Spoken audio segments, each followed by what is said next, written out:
Assalamualaikum warahmatullahi wabarakatuh.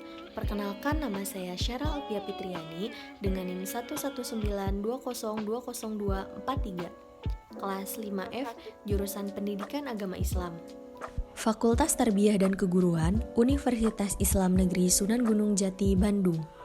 Dosen pengampu mata kuliah ICT, Dokteranda Hajah Adeyati Nuriantini, MPD, dan Doktoranda Nurhayati, MSI.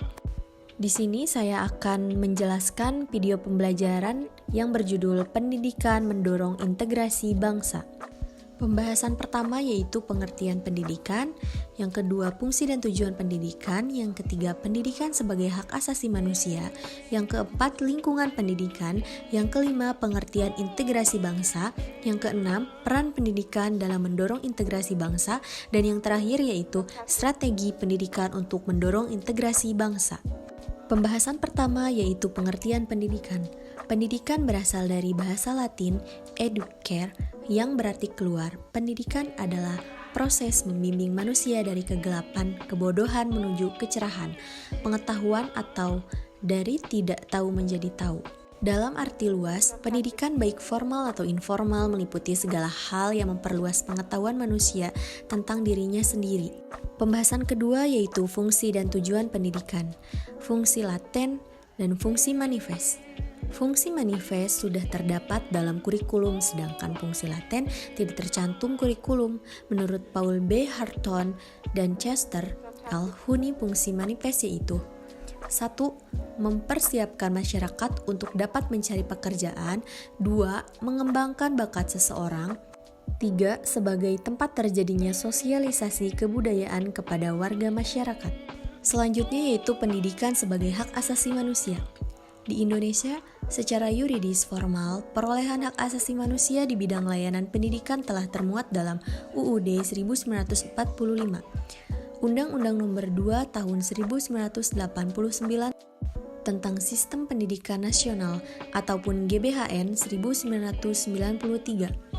Berikut dokumen formal yang memuat garapan pendidikan sebagai hak asasi segenap bangsa Indonesia, yaitu yang pertama, pembukaan UUD 1945 alinea keempat. Yang kedua, dalam bagian lain UUD 1945 yaitu pasal 31 ayat 1. Yang ketiga, GBHN 1993. Yang keempat itu Undang-Undang Sistem Pendidikan Nasional UU SPN nomor 2 tahun 1989. Selanjutnya lingkungan pendidikan. Yang pertama, lingkungan pendidikan keluarga atau informal. Pendidikan keluarga informal merupakan bentuk yang sebenarnya dari konsep pendidikan seumur hidup atau lifelong education.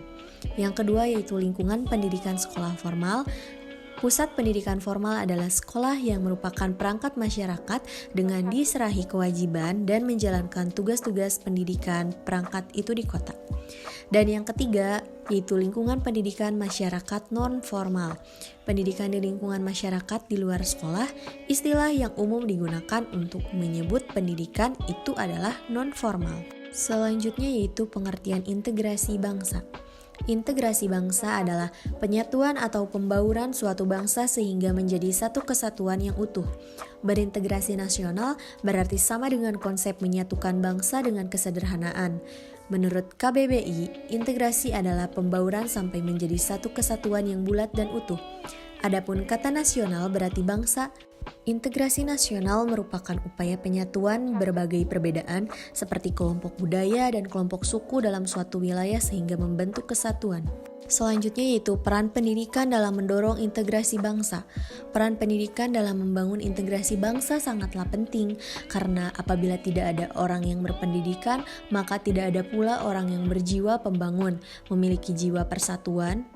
Jadi, apabila dalam suatu masyarakat maupun negara tidak ada orang yang sekolah atau tidak ada yang melakukan pendidikan, maka masyarakat itu akan vakum dan tidak akan berkembang maju, dan kemungkinan masyarakat atau negara itu akan mengalami kemerosotan moral, mental, dan spiritual.